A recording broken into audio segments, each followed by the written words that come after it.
The Barrett M82 anti-materiel rifle weighed 28 pounds of American steel and heartbreak. Corporal Martinez held it like a broken promise, its bolt assembly seized tighter than his jaw when the woman approached. She moved through the fire-base Vanguard armory with the measured gait of someone who understood that haste killed more soldiers than enemy fire ever would. Her flight suit bore the faded patches of a dozen forgotten conflicts, but Martinez saw only another pencil pusher looking to play soldier. "Sir, this rifle's completely fucked," Martinez announced, his voice carrying the particular brand of exhaustion that came from 18 months in the Hindu Kush. "Bolt won't cycle, firing pins bent to hell, and the scope mounts cracked clean through." He gestured helplessly at the weapon that had saved his squad 3 times in the past month. "Supply says it'll take 6 weeks for parts." The woman extended her hands without speaking. Martinez noticed her fingers first, scarred by cordite burns and marked with the particular calluses that came from gripping aircraft controls during violent maneuvers. Her name tape read Kestrel, but everyone knew call signs meant nothing in the rear echelon. She was probably some maintenance officer looking to justify her existence by pretending to understand infantry problems. "May I?" Her voice carried traces of an accent Martinez couldn't place, something European, maybe Czech or Polish. He handed over the rifle with barely concealed irritation. She examined the weapon with movements so precise they seemed choreographed. Her fingers found the bolt assembly's pressure points like a pianist finding keys in the dark. The Barrett's action, frozen solid for 3 days despite Martinez's increasingly creative profanity, suddenly moved with liquid smoothness under her touch. "The firing pin isn't bent," she said quietly, her accent more pronounced now. "It's displaced by thermal expansion. The chamber's been overheated. Rapid fire in the high desert does this." She manipulated something Martinez couldn't see, and the bolt slid home with a satisfying click. "The scope mount appears cracked because the mounting screws have worked loose. The threads are still good." Martinez watched her hands work with growing bewilderment. This wasn't textbook knowledge. This was muscle memory earned through necessity. The kind of familiarity that came from maintaining equipment when failure meant death. She handed the rifle back, now functioning perfectly. Martinez worked the bolt twice, unable to hide his amazement. "How did you?" "Experience," she said simply.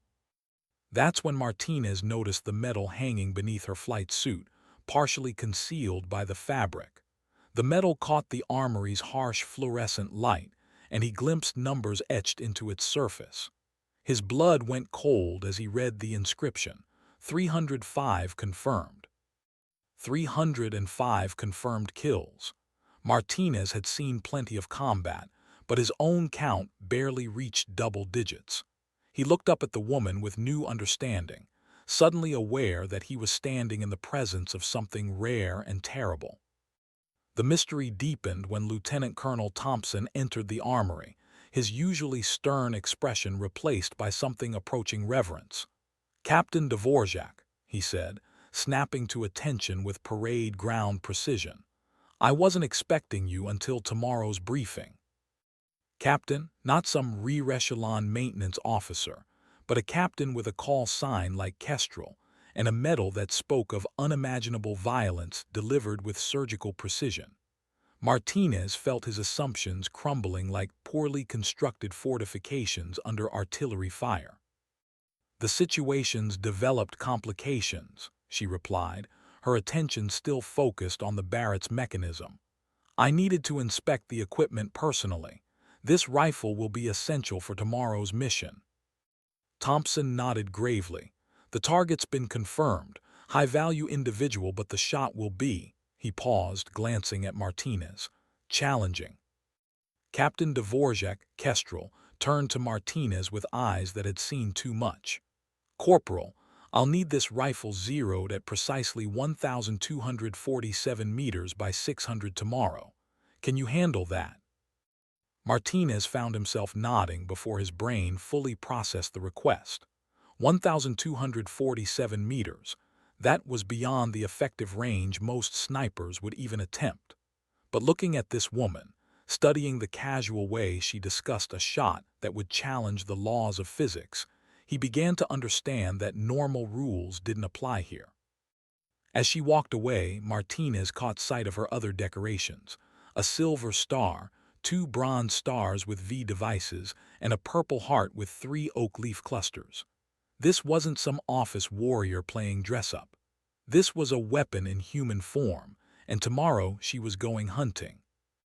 The Hindu Kush Mountains stretched endlessly beyond Firebase Vanguard, their ancient peaks holding secrets that dated back to Alexander the Great.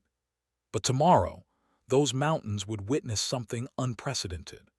Martinez didn't know the details yet, but he understood with crystalline clarity that he was about to become part of something that would be remembered long after the last American helicopter lifted off from Afghan soil. The Barrett M82 felt different in his hands now, not like a broken tool, but like a sacred instrument awaiting its maestro. Dawn crept across Firebase Vanguard like a cautious patrol, painting the mountain ridges in shades of amber and blood. Martinez had spent the night zeroing the Barrett, each shot carefully calculated and recorded. The rifle now lay perfectly calibrated, ready to deliver death at distances that made experienced snipers shake their heads in disbelief. Captain Dvorak emerged from the command bunker as the first helicopter touched down. The US-60 Black Hawk's rotors kicked up clouds of Afghan dust, but she walked through the storm like it was nothing more than morning mist. Martinez watched her approach, nodding details he'd missed the day before. Her flight suit bore patches from units that officially didn't exist: 160th Special Operations Aviation Regiment, the Night Stalkers, Joint Special Operations Command, a small Czech flag on her right shoulder, barely visible beneath the grime and wear. Most tellingly, a skull and crossbones patch with the words "Death from Above" in Gothic lettering. "Morning, Corporal," she said, accepting the Barrett with familiar ease. "How's our patient today?" "Better than new, ma'am," Martinez replied, surprised by the respect in his own voice. "Zeroed at exactly 1,247 meters as requested, but if you don't mind me asking," he gestured toward the distant mountains, "what's out there that needs killing from that range?" Kestrel's smile held no warmth. "Someone who's been killing our people for 3 years. Someone who thinks these mountains make him untouchable." She slung the rifle across her shoulder with practiced ease. "Today we prove him wrong." The mission briefing revealed details that made Martinez's blood run cold. The target was Khalil Nasir, a Taliban commander responsible for more American deaths than any single individual in the region. Intelligence had finally located his compound, built into a cliff face that provided natural protection from most conventional weapons. The only viable shot was from a peak nearly 1,300 meters away, across a valley that funneled wind like a hurricane. "This is a one-shot opportunity," Lieutenant Colonel Thompson explained to the assembled strike team. "Nasir's paranoid as hell. The moment we miss, he disappears back into Pakistan for another year." The team consisted of 8 soldiers, 4 to provide security, 2 spotters, Martinez as designated marksman backup, and Kestrel as primary shooter. They would insert via helicopter at midnight, hike for 6 hours to reach the firing position, and wait for the perfect moment. As they loaded equipment onto the Black Hawk, Martinez overheard fragments of conversation that revealed more of Kestrel's legend. She'd flown combat missions over Bosnia in the 90s, transitioned to special operations after 9/11, and developed a reputation that made hardened Delta Force operators speak in hushed tones. She once took out 3 vehicle-borne IEDs from a hovering helicopter, Staff Sergeant Williams whispered. Single shots while the bird was moving 40 knots in crosswinds. "Heard she killed a sniper team in Iraq from 1,800 meters," another soldier added. "Both targets with consecutive shots, under fire in a sandstorm." Martinez began to understand why she carried herself like violence incarnate.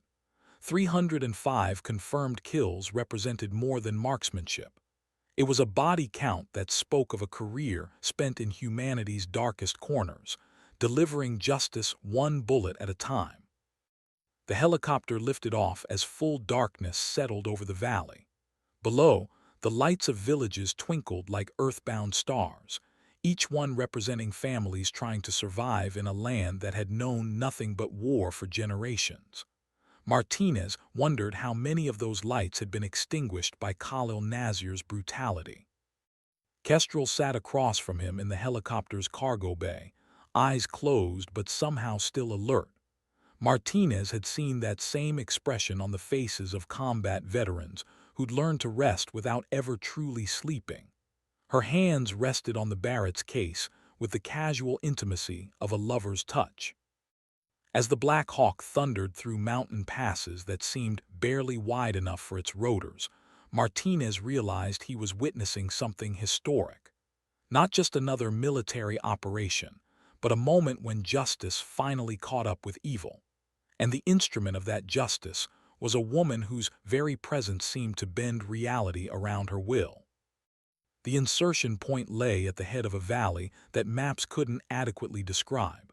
The terrain was vertical, a labyrinth of stone that had swallowed armies throughout history.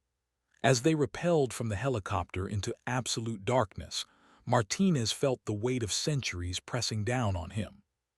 Tomorrow, these ancient mountains would witness the longest confirmed kill shot in military history, and the woman carrying the rifle seemed as immutable as the peaks themselves. The climb began at 100 hours, and within 30 minutes Martinez understood why Kestrel had specifically requested him for the mission. The terrain demanded more than physical endurance. It required the kind of mental fortitude that separated soldiers from survivors. They moved in single file along goat trails that existed more as suggestions than actual paths. The darkness was complete, forcing them to rely on night vision that turned the world into an alien landscape of green shadows and impossible geometry. Every step required absolute trust in the soldier ahead, because a single mistake meant a 1,000-foot fall into oblivion. Kestrel moved like she'd been born in these mountains. Where other soldiers stumbled and cursed under their breath, she flowed across the terrain with supernatural grace. The Barrett, despite its 28-pound weight, seemed to cause her no more difficulty than a walking stick. "How many times have you done this?" Martinez whispered during a brief halt. "Done what?" she replied, her breathing barely elevated despite the grueling pace. "Hunted people in terrain that would kill mountain goats." Her laugh was soft but devoid of humor. "Enough times to know that mountains don't care about your reputation. They only care about your respect." As they climbed higher, the air grew thin enough to burn their lungs. Martinez found himself sucking wind while Kestrel maintained her steady rhythm. He began to suspect that she was something more than human, perhaps some form of military evolution, adapted for the specific purpose of delivering death in impossible circumstances. The spotters, both seasoned Special Forces operators, treated her with a deference that bordered on worship. Sergeant First Class Jackson had served 3 tours in Afghanistan and 2 in Iraq, but he followed Kestrel's lead without question. Master Sergeant Brooks, a veteran of Somalia and the Balkans, carried her equipment as if it were sacred relics. At 4:30 hours, they reached the firing position, a narrow ledge that provided clear lines of sight across the valley while remaining invisible from below. The target compound lay exactly 1,247 meters away, carved into the opposite cliff face like an ancient fortress. Martinez helped establish the hide position, but his attention remained fixed on Kestrel as she prepared for the shot. She transformed the Barrett from a weapon into an extension of her own nervous system, checking every component with ritualistic precision. The rifle's bipod found its resting place on a natural rock formation that might have been carved specifically for this purpose. Kestrel adjusted the scope with minute corrections, compensating for variables that existed only in her mind. Wind speed at 3 different altitudes, the Coriolis effect at this latitude, the temperature gradient across the valley. Target won't show until sunrise, Jackson reported through his spotting scope. Intel says he comes out for morning prayers at exactly 5:47, same routine for 3 weeks running. Kestrel nodded without taking her eye from the scope. Good. That gives us time to read the wind properly. She made another tiny adjustment to the rifle's position. This shot's going to require everything we've learned about physics and faith. Martinez understood that he was witnessing something beyond mere marksmanship. This was artistry conducted in the medium of precision violence, and the woman behind the rifle was Michelangelo with a scope. The minutes crawled by like wounded soldiers. Martinez found himself studying Kestrel's profile as she merged with the weapon, becoming something that existed only to deliver a single, perfect shot across an impossible distance. The Barrett had become part of her circulatory system, its barrel an extension of her will. At 5:30 hours, the eastern sky began to lighten, painting the mountains in shades that had no names in any earthly language. The sunrise brought wind patterns that defied every meteorological prediction in their mission folder. Martinez watched through binoculars as dust devils danced across the valley floor, while higher up, cloud formations suggested air currents moving in 3 different directions simultaneously. Kestrel remained motionless behind the Barrett, reading atmospheric conditions like an ancient oracle interpreting signs from the gods. Her breathing had synchronized with some internal rhythm that seemed to match the mountain's own pulse. Winds shifting every 30 seconds, Jackson reported from his spotting position. We've got thermals rising from the valley floor, crosswinds at mid-level, and God knows what's happening at altitude. I see it, Kestrel murmured, her voice barely audible. The mountains are testing us.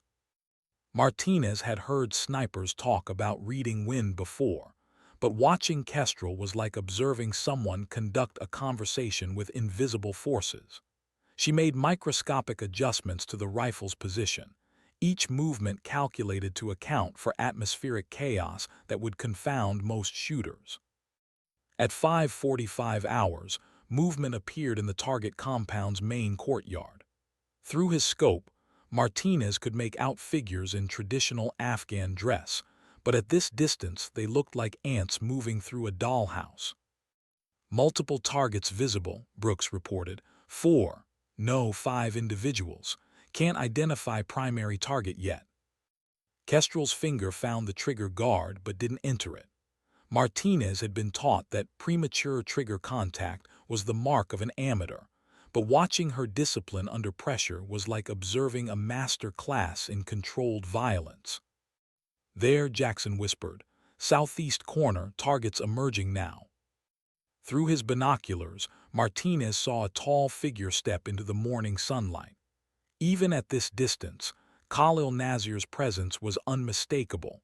The way other men deferred to him, the casual arrogance in his posture, the complete confidence of someone who believed himself untouchable. Confirmed target identification, Brooks announced. Range 1,247 meters, wind shifting northeast to southwest, variable velocity. Kestrel's breathing slowed to match some internal metronome that only she could hear. Martinez watched her transform into something beyond human classification, a fusion of woman, weapon, and pure intent. Target stationary, Jackson reported. He's facing east for morning prayers. The irony wasn't lost on Martinez. Nazir would die while appealing to the same God whose mercy he denied so many others. Perhaps there was justice in that symmetry, or perhaps it was just another day's work for someone who delivered death as a form of public service. Kestrel's finger moved to the trigger with ceremonial precision. Martinez held his breath, understanding that he was about to witness something that would be discussed in military circles for decades. The longest confirmed kill shot in history, delivered by a woman whose legend had already transcended normal human limitations. The Barrett's report echoed across the valley like divine thunder, the muzzle brake redirecting the blast in a cone of superheated gas that seemed to tear reality itself. Martinez watched through his scope as the bullet traced an invisible arc across 1,300 meters of hostile airspace. Time dilated. The projectile flew for what felt like hours but measured barely over 2 seconds. Martinez could almost see its trajectory, a perfect parabola that compensated for gravity, wind drift, and the rotation of the Earth itself. The impact was anticlimactic. A distant figure simply ceased to exist, collapsing so quickly that Martinez almost missed it. But Jackson's confirmation came through crystal clear. Target down. Clean hit, center mass. No movement. Across the valley, chaos erupted in the compound as Nazir's men discovered their leader's sudden transition from terrorist to corpse. Their panic was visible even at this distance, grown men reduced to helpless confusion by the realization that death could reach them anywhere. Kestrel worked the Barrett's bolt with mechanical precision, ejecting the spent casing that had delivered justice across an impossible distance.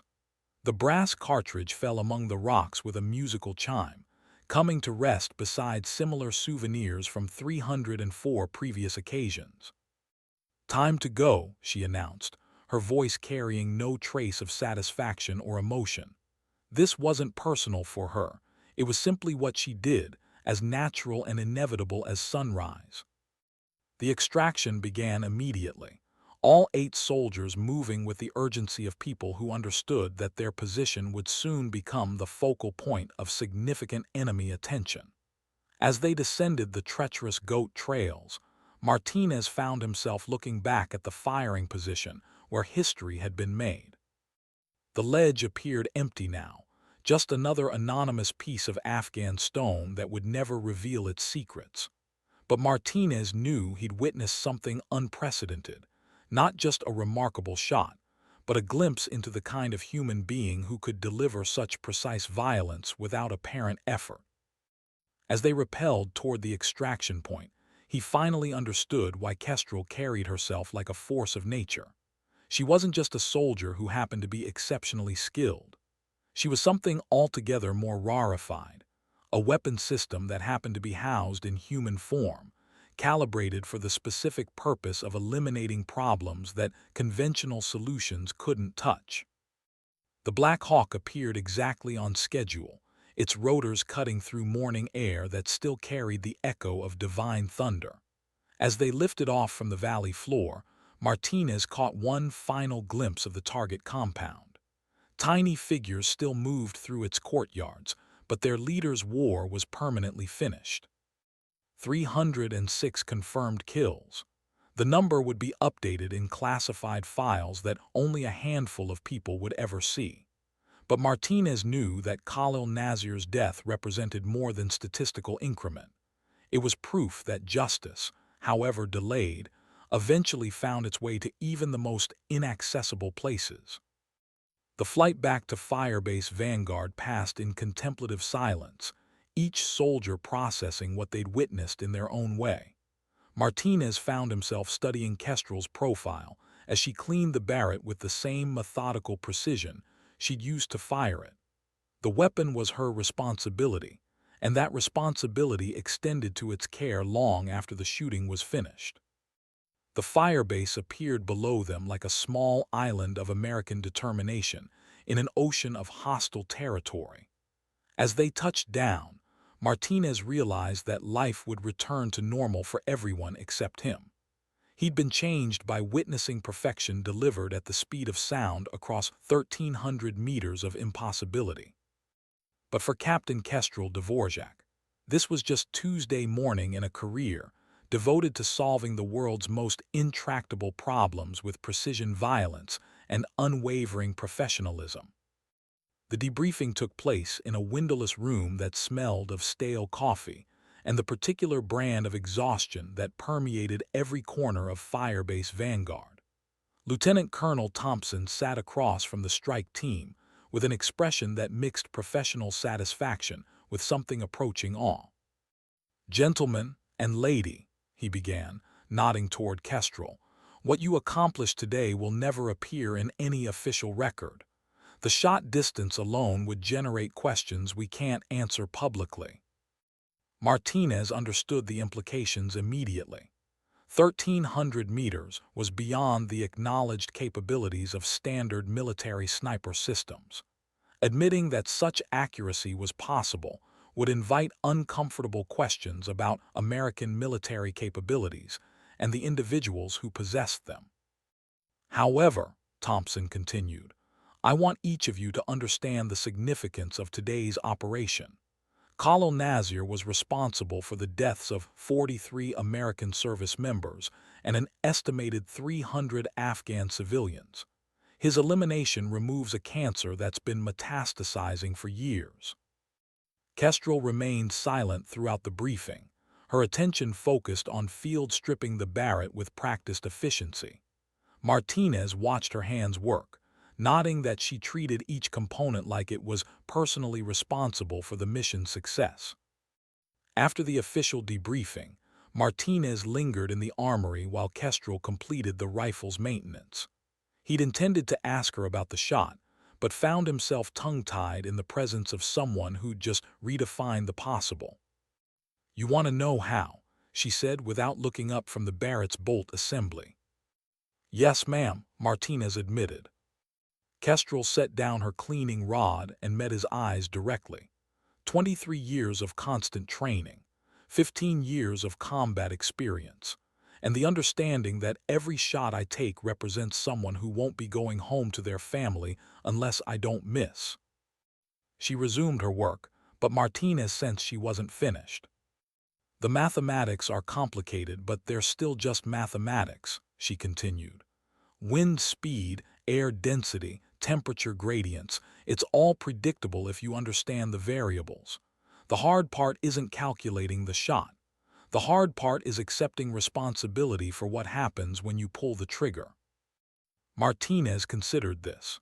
He'd always thought of sniping as a technical discipline, but listening to Kestrel made him realize it was actually a form of moral philosophy conducted at extremely long range.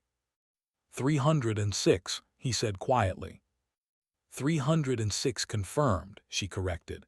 There were others where confirmation wasn't possible. Urban environments, night operations, situations where body recovery was impossible. The casual way she discussed ending human lives was unsettling, until Martinez remembered who those lives belonged to. Every target on her list had been someone who'd chosen to make the world a more dangerous place for innocent people.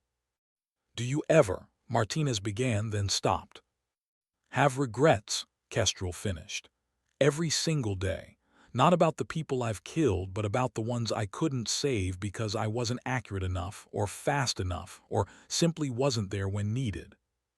She reassembled the Barrett with movements that seemed choreographed. Each component found its proper place without conscious thought, the weapon becoming whole again under her touch. "This rifle weighs 28 pounds, she said, shouldering the Barrett to check its balance. "But the real weight is understanding that it's the last resort when everything else has failed. When diplomacy doesn't work, when economic pressure fails, when conventional military force isn't precise enough, that's when someone like me gets called." Martinez began to understand that Kestrel wasn't just a marksman, but a human embodiment of America's promise to protect those who couldn't protect themselves. She was the sharp end of the spear, the final argument when all other arguments had been exhausted. As she prepared to leave the armory, Martinez finally worked up the courage to ask the question that had been haunting him since the morning's operation. "Ma'am, what's it like knowing you're probably the most dangerous person in any room you enter?" Kestrel paused at the doorway, considering the question with the same analytical precision she applied to wind calculations.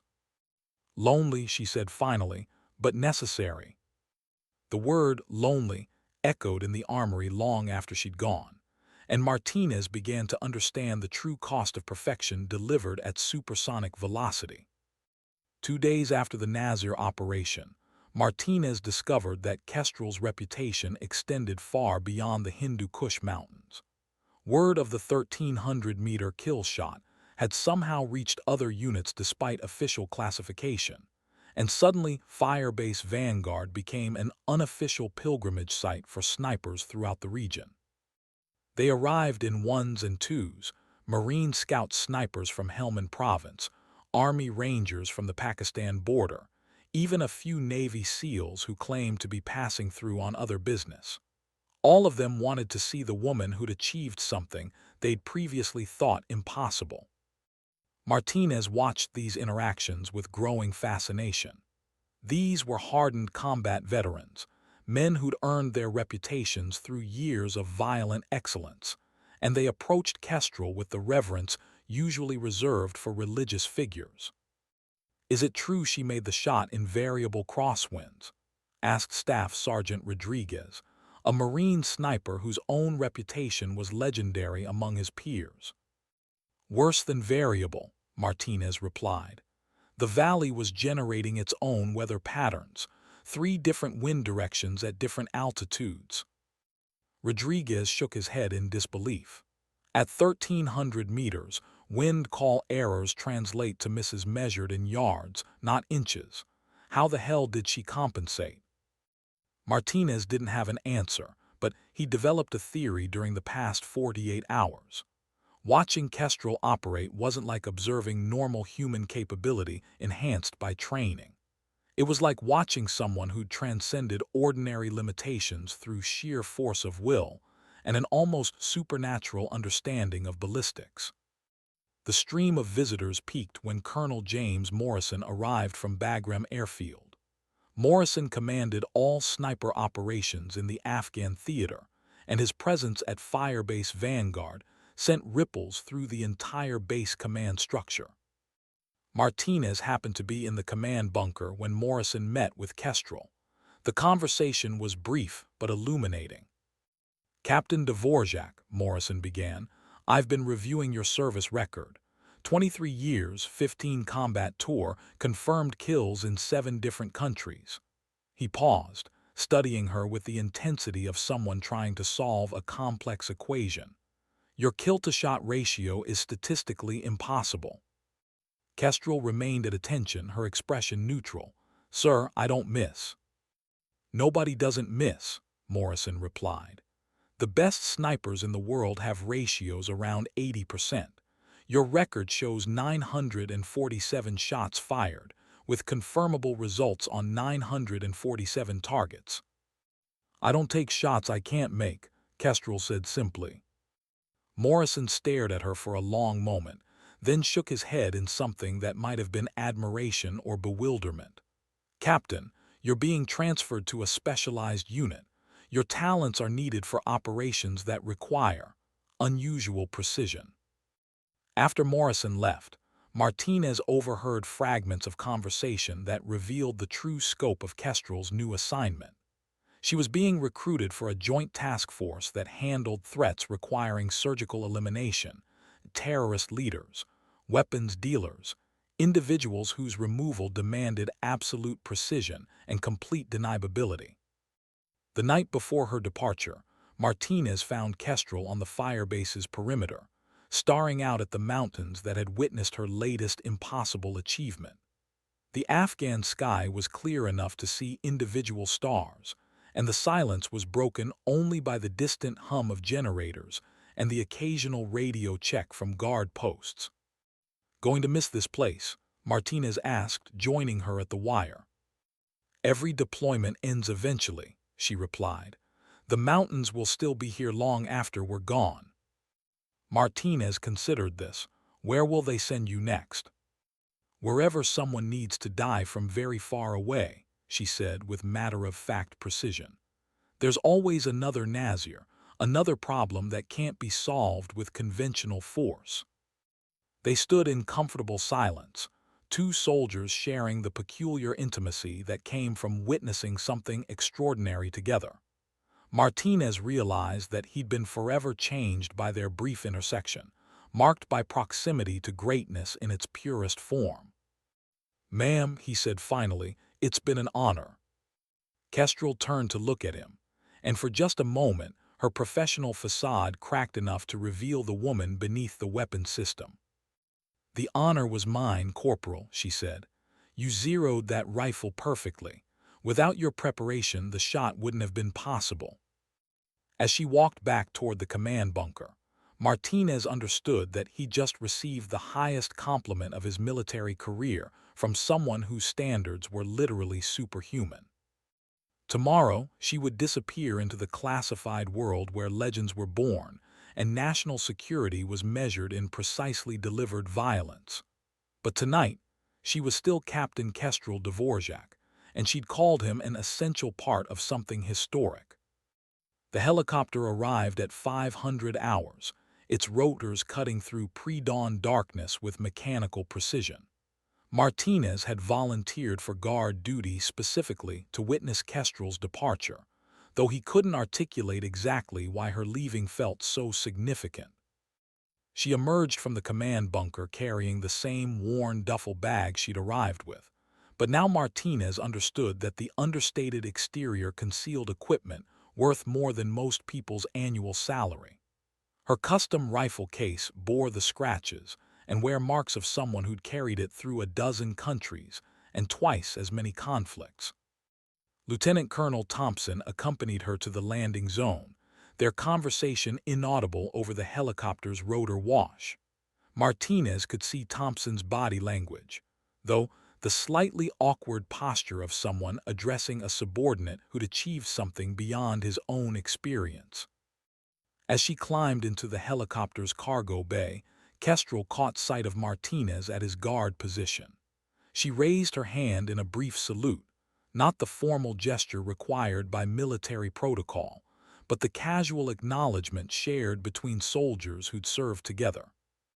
Martinez returned the salute, understanding that he was watching a force of nature return to its natural environment. The specialized unit waiting for her would provide targets worthy of her capabilities, challenges that would push even her superhuman abilities to their limits.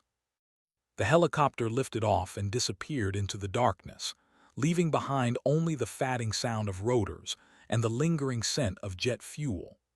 Martinez remained at his post for the duration of his watch, but his attention kept drifting to the mountains where Kestrel had rewritten the laws of physics just days before. By morning, Firebase Vanguard had returned to its normal routine. Supply convoys arrived and departed, patrols rotated through the surrounding valleys, and the daily business of military occupation continued with mechanical regularity. But something had changed in the atmosphere, a sense that the base had briefly hosted something extraordinary and was now diminished by its absence. Word filtered back through unofficial channels over the following weeks. Kestrel had eliminated a high-value target in Syria with a shot that defied multiple international borders. She'd neutralized a weapons dealer in Somalia during a sandstorm that grounded conventional aircraft. Each report added another impossible achievement to her growing legend. Martinez found himself becoming the unofficial keeper of her story at Firebase Vanguard. New arrivals would hear about the 1,300-meter shot and demand details from someone who'd been there. He'd describe the wind conditions, the terrain, the casual precision with which she'd prepared for something that challenged the fundamental laws of marksmanship. But he never mentioned the loneliness he'd glimpsed beneath her professional exterior, or the weight she carried from 306 confirmed kills. Those details belonged to her alone, and Martinez understood that some aspects of greatness were too personal to share. 3 months after her departure, Martinez received new orders transferring him to a stateside training facility. As he packed his own equipment, he discovered something that Kestrel had left behind, a small notebook containing wind charts, ballistic calculations, and observations about Afghan mountain weather patterns. On the notebook's final page, she'd written a single line: "The mountains remember everything. Make sure your shots are worthy of their attention." Martinez understood that he'd been entrusted with more than technical information. He'd been given responsibility for preserving the memory of something perfect achieved in an imperfect world. As his own departure helicopter lifted off from Firebase Vanguard, Martinez looked down at the firing position where Kestrel had made history. The ledge appeared empty and anonymous, just another piece of Afghan stone that would never reveal its secrets. But he knew better. He'd witnessed perfection delivered at the speed of sound, and that knowledge would shape every shot he took for the rest of his career. 6 months later, Martinez found himself at Fort Benning, Georgia, serving as a marksmanship instructor for the Army's sniper school. The irony wasn't lost on him, teaching precision shooting to soldiers who would never achieve anything approaching Kestrel's capabilities, yet who needed to understand the principles she'd embodied. His students were typical of modern military snipers, technically proficient, physically capable, and confident in their abilities. But Martinez could see their limitations clearly now, having witnessed what human marksmanship looked like when freed from normal constraints. During advanced ballistics classes, he would reference the 1,300-meter shot without nomming the shooter. The students listened with professional skepticism, distances that extreme existed only in Hollywood movies and unverifiable internet stories. "Sir," Staff Sergeant Williams asked during one such lecture, "what's the actual longest confirmed kill shot in military history?" Martinez considered the question carefully. Official records listed various achievements by British, Canadian, and American snipers, but none approached what he'd witnessed in Afghanistan. The truth remained buried in classified files that these students would never access. "The longest shots aren't always in the record books," he replied. "Some operations require complete deniability, which means official acknowledgement is impossible." Williams pressed the issue. "But theoretically, sir, what would be the maximum effective range for a Barrett M82 in ideal conditions?" "Theoretical maximums depend on too many variables to calculate precisely," Martinez said. "But I can tell you that the right shooter, with perfect conditions and flawless preparation, might achieve something that textbooks say is impossible." After class, Martinez often found himself thinking about Kestrel's current assignment. Intelligence channels suggested she was operating somewhere in the Middle East, but specifics were compartmentalized beyond his clearance level. Occasionally, news reports would mention precision strikes that eliminated high-value targets with suspicious accuracy, but official sources attributed these successes to drone operations or special forces raids. Martinez knew better. Somewhere in the world's most dangerous places, Captain Kestrel Dvorak was conducting her lethal artistry with the same methodical precision he'd witnessed in Afghanistan. Each shot was calculated to eliminate threats that conventional military force couldn't touch, delivered with accuracy that redefined the possible. The thought was both comforting and terrifying. Comforting because evil individuals who believed themselves untouchable were discovering the reach of American justice. Terrifying because such capabilities in the wrong hands could reshape global power balances. But Martinez had looked into Kestrel's eyes and seen something that machines couldn't replicate: moral clarity delivered with surgical precision. She wasn't just a weapons system. She was a conscience equipped with superhuman abilities and pointed at targets that threatened innocent lives. During one particularly challenging training exercise, Martinez found himself describing the wind-reading techniques he'd observed in Afghanistan.